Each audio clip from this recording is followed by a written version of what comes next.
आज हम आपको समाजशास्त्र के अलावा जीएस की कुछ ऐसी चीज़ें बताने जा रहे हैं जो कि आपके रिजल्ट में बहुत मदद करेगा। और ख़ासकर हम देखते हैं कि ऑप्शनल में बहुत अच्छा मार्क्स आने के बाद भी हम क्वालिफाई नहीं कर पाते हैं, जिसका एक हम लोगों ने एक अध्ययन किया और उसके चलते हम लोग इस निष्कर्ष पर पहुँचे हैं कि जीएस के पेपर 2 में हम लोगों को कम मार्क्स आ जाता है। तो इसमें कुछ ऐसे ट्रिक्स हैं या कुछ ऐसी चीज़ें हैं जिसको कि अगर आप इस्तेमाल में लाइएगा तो आप अच्छा मार्क्स ला सकते हैं और क्वालिफाई कर सकते हैं।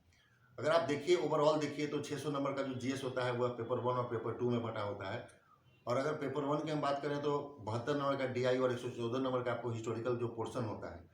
तो बचा हुआ जो आपका जो 414 नंबर का जो क्वेश्चंस है वह पूरा का पूरा एप्लीकेशंस होता है, यानी कि व्यवहार पर जो जो फैक्ट्स होते हैं उसके व्यवहारिक पक्ष पर क्वेश्चंस आपको आधारित रहता है। और इसमें कोरिलेट करना फैक्ट्स को सबसे इंपॉर्टेंट है, जो कि हम स्टूडेंट्स फैक्ट्स को कोरिलेट नहीं कर पाते हैं। अगर आप 64वीं के बाद के क्वेश्चंस के ट्रेंड को देखिएगा तो आप पाइएगा कि 64th के बाद क्वेश्चन पूछने का ट्रेंड पूरी तरह से बदल चुका है। और यहाँ तक कि अगर आप सीडीपी और डब्ल्यूओ का क्वेश्चन देखिएगा जो कि अभी आप एग्जामिनेशन कंडक्ट हुआ है, तो 10 से 15 दिन पहले के फैक्ट्स के क्वेश्चन को डाल दिया गया है क्वेश्चन में। तो इसके लिए आवश्यक है कि आप अब ट्रेडिशनल फॉर्म को छोड़ दीजिए। ट्रेडिशनल फॉर्म से क्वेश्चंस नहीं पूछता है। जैसा कि अगर आप 66वीं का क्वेश्चन देखिए तो उसमें पूछा गया था कि राष्ट्रपति की स्थिति उस बुजुर्ग पिता के समान है जिसके घर में बच्चे हैं और उनकी बातों को नहीं सुनते हैं। अगर आप अभी 66 अगर आप डब्ल्यूओ का क्वेश्चन देखिएगा तो उसमें क्वेश्चन आया हुआ है कि कोविड महामारी को आपको इकोनॉमी से कोरिलेट कर दिया है। उसमें क्वेश्चन आया हुआ है कि कोविड के चलते अप्रवासी मजदूर जो बिहार आए उसका बिहार की अर्थव्यवस्था पर क्या प्रभाव पड़ा है। तो कोई भी क्वेश्चन स्ट्रेट नहीं आ रहा है। अगर आप 66 का क्वेश्चन देखिएगा तो उसमें आपको क्वेश्चन आ रहा है कि बिहार में बाढ़ और सुखाड़ दक्षिण बिहार में, तो इसमें आपको साइंस टेक की भूमिका को पूछ रहा है। अगर आप 64वीं के क्वेश्चन को देखिएगा तो उसमें जो लास्ट क्वेश्चन था पेपर 2 का, उसमें था कि भारत के समक्ष 4 चुनौती: बढ़ती हुई जनसंख्या, घटता हुआ कृषि जोत, प्रदूषण और कोविड जोड़ दिया था। तो इसके संदर्भ में आप अपने सुझाव दें। कमीशन हमेशा आपसे पूछता है, तो आपको एक क्वेश्चन में 4-4 क्वेश्चन को कोरिलेट कर रहा है, टैगिंग कर रहा है, तो यही हमको दिक्कत होता है। तो इसके लिए सबसे इंपॉर्टेंट फैक्ट है कि आप पेपर को पढ़िए, सोर्सेज लीजिए पेपर से, पेपर को पढ़िए। जैसे अभी रूस यूक्रेन वार, तो रूस यूक्रेन वार को आपको कहाँ से क्वेश्चन पूछ सकता है? रूस यूक्रेन वार का आपको वैश्विक इम्पैक्ट पूछेगा, आया हुआ है क्वेश्चन अभी आपका। भारत पर इसका क्या इम्पैक्ट पड़ेगा? अगर आप आईआर की बात करते हैं तो आईआर में जैसे अभी हम लोग चीन से हम लोग को कॉन्फ्लिक्ट चलता है, या चीन हम लोग का पड़ोसी होते हुए भी चीन की विस्तारवादी नीति के चलते और भारत से हमेशा वह संघर्ष करना चाहता है। तो इस समय अमेरिका और पाकिस्तान, तो पाकिस्तान को अमेरिका फिर से सहयोग कर रहा है और पाकिस्तान से हमारा कॉन्फ्लिक्ट है। तो क्वेश्चन का ट्रेंड आपको पूछेगा कि इस संदर्भ में भारत और अमेरिका संबंधों की चर्चा कीजिए। कोई भी डायरेक्ट क्वेश्चंस नहीं पूछ रहा है। जैसे रसिया हमारा बहुत अच्छा, रसिया के साथ मेरे संबंध बहुत अच्छे हैं, कूटनीतिक राजनीति के तौर पर या आर्थिक संबंध हमारे बहुत अच्छे हैं और रसिया ने बहुत शुरू से हमारी मदद की। अब रसिया चीन के साथ है और चीन से हमारा कन्फ्लिक्ट चलता है, हमेशा संघर्ष चलता है। तो इस ट्रेंड में आपको क्वेश्चन सेट करेगा कि इस संदर्भ में भारत और रसिया के संदर्भों को दिखाइए कि एक तरफ चाइना और रसिया एक साथ आ रहे हैं, तो इस संदर्भ में भारत और रूस के संबंधों को दिखाइए। तो इस तरह का क्वेश्चंस आपको सेट हो रहा है। तो इस तरह के क्वेश्चंस को सॉल्व करने के लिए सबसे आवश्यक है कि ट्रेडिशनल बेस को छोड़ दीजिए, कंप्लीटली छोड़िए। कोई भी ट्रेडिशनल क्वेश्चंस आपको नहीं पूछ रहा है, आप अपडेट रहिए। जैसा कि आपको क्वेश्चन था कि उत्तर बिहार में बाढ़ और दक्षिण में सुखाड़, इसमें साइंस टेक की भूमिका, तो बहुत बेसिक से उठाइए। जैसे प्राइम मिनिस्टर गए थे, नेपाल गए थे, तो कोसी पर डैम बनाने की बात हुई थी, तो वहाँ से अगर हम उसको डैम बना दें तो पनबिजली भी उससे निकलेगा। और सेकेंडरी, हम अगर बेसिक चीज़ों को देखें, गांव में जैसे हमारा अहर होता है, पैन होता है, उसका हम पुनरुद्धार कर दें। देखिए, बाढ़ को हम रोक नहीं सकते हैं, लेकिन बाढ़ का प्रबंधन हम कर सकते हैं। तो बाढ़ को प्रबंधन करने के लिए हम नहरों को, जैसे हम लोग देहाती क्षेत्र से या बिलोंग करते हैं, या देहात से कहीं ना कहीं हम लोग का जुड़ाव है, तो अहर है, पैन है, उसको पुनरुद्धार करना, पानी की धाराओं को उस तरफ जोड़ देना, तालाबों को पुनर्निर्माण करना, पानी को स्टोरेज करना, चेक डैम बनाना, तो इन चीज़ों को हमारे फैक्ट्स में लाना पड़ेगा। इसके लिए आपको डेली का एक न्यूज़पेपर पढ़िए, नेशनल डीडी समाचार सुनिए, वहाँ से आपका क्वेश्चन पकड़ा जाएगा। और फिर दक्षिण बिहार में सुखाड़, तो इसके लिए जो अभी जो नदी उद्धव योजना है उसको अगर हम जोड़ दें, और बिहार की इकोनॉमी पर अगर हम दिखाएंगे तो टाल क्षेत्र का जो बहुत बड़ा प्रॉब्लम है, जो मोकामा का जो टाल क्षेत्र है, जहाँ दलहन उपजता है और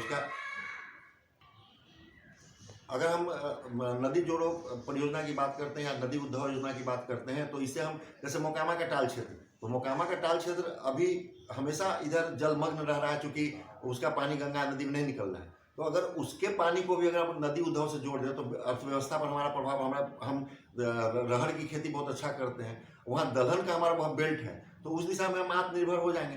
तो इन चीज़ों को, इन फैक्ट्स को आप लाइए, यह आपको कहीं से रेडीमेड नहीं मिलेगा, इसको आपको खुद से लिखना पड़ेगा, खुद से आपको दिमाग दौड़ाना पड़ेगा।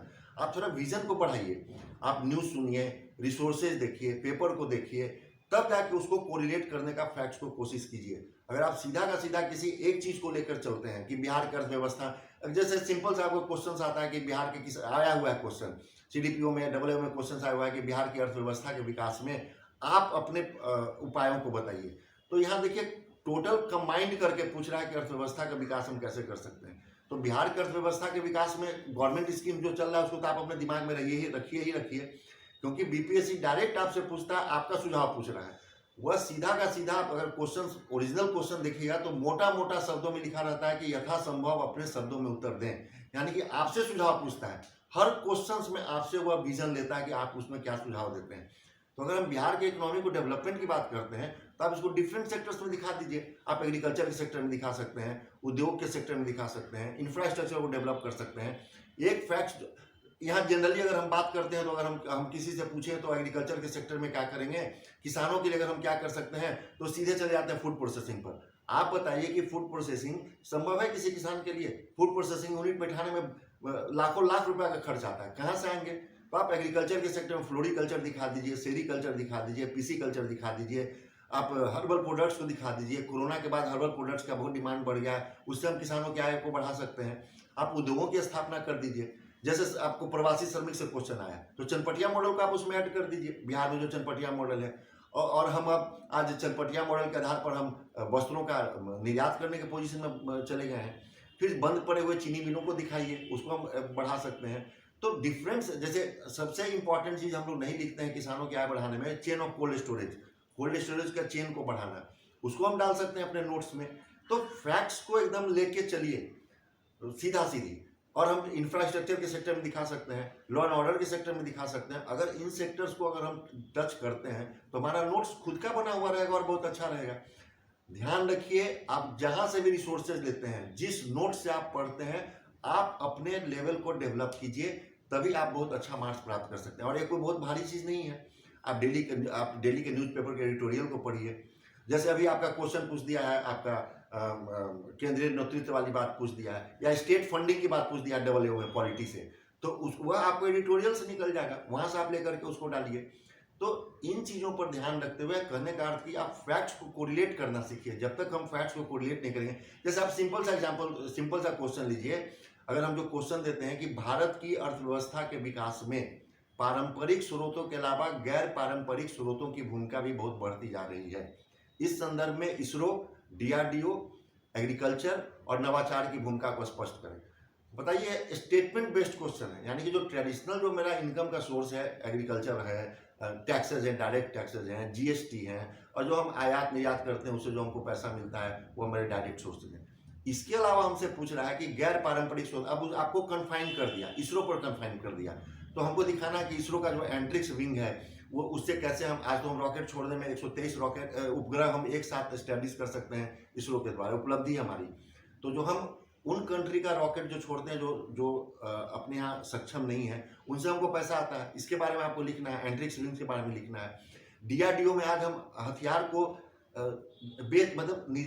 हथियार आयातक नहीं रह करके हथियार निर्यातक हो गए हैं। हम ब्रह्मोस दे रहे हैं, हम अपने मशीन गन्स को बेच रहे हैं, आज हम तेजस बना लिए हैं, आज हम हेलीकॉप्टर का निर्माण कर रहे हैं। तो इस स्थिति में अब हम आ गए हैं कि हम हथियारों को निर्यात करें, तो उससे हमको पैसा मिलेगा। एग्रीकल्चर के सेक्टर में आप डिफरेंट सेक्टर्स को दिखा दीजिए, एग्जाम्पल्स को दिखाइए। नवाचार, जहाँ इनोवेशन की बात होती है, पूरा भारत आज इनोवेशन की तरफ या आफ्टर कोविड इनोवेशन की तरफ आगे बढ़ रहा है। तो आप देखिएगा कि अभी हाल ही में अगर आप स्टडी देखिएगा तो देखिएगा कि साउथ के एक इनोवेटिव ग्रुप ने कटहल से डायबिटिक मरीजों के लिए आटा बनाने की बात की, उसको आप अपने नोट्स में डाल सकते हैं। तो आपको एकदम अवेयर रहना पड़ेगा कि कहाँ से हमसे क्वेश्चंस पूछ रहा है, और उसी तरह से नोट्स डालिए, देखिए कितना अच्छा आपको आंसर आएगा। अगर हम बिहार की अर्थव्यवस्था की बात करते हैं, हम केस स्टडी की बात करते हैं, जनरली हमको लोग बताते हैं या आप सुनते होइएगा जो क्वालिफाई करते हैं कि अपने नोट्स को एनालिटिकल रखिए, केस स्टडी उसमें डालिए। केस स्टडी मतलब एग्जाम्पल, जैसे बिहार के कैमूर में जो बंजर जगह थे, वहाँ बिहार के 4-5 यूथ ने मिलकर भथुआ का खेती शुरू किया, जो हम लोग भथुआ बनाते हैं, और उसको इतना अच्छा डेवलप कर लिया कि वो एग्रीकल्चर डिपार्टमेंट से पूछ करके आज हम लोग पेठा बना रहे हैं, और हम लोग आगरा के पेठा को मात दे रहे हैं। उसी तरह से हम लोग यहाँ इसमें छपरा के पास हम लोग हैचरी डेवलप किए हैं, तो हैचरी से हम लोग अब आंध्र से मछली हम लोग नहीं लेंगे। तो इन चीज़ों पर अगर आप ध्यान दीजिएगा, बेसिक्स पर ध्यान रखिएगा, तो आपका आंसर्स एकदम फैक्ट्स के साथ कोरिलेट रहेगा।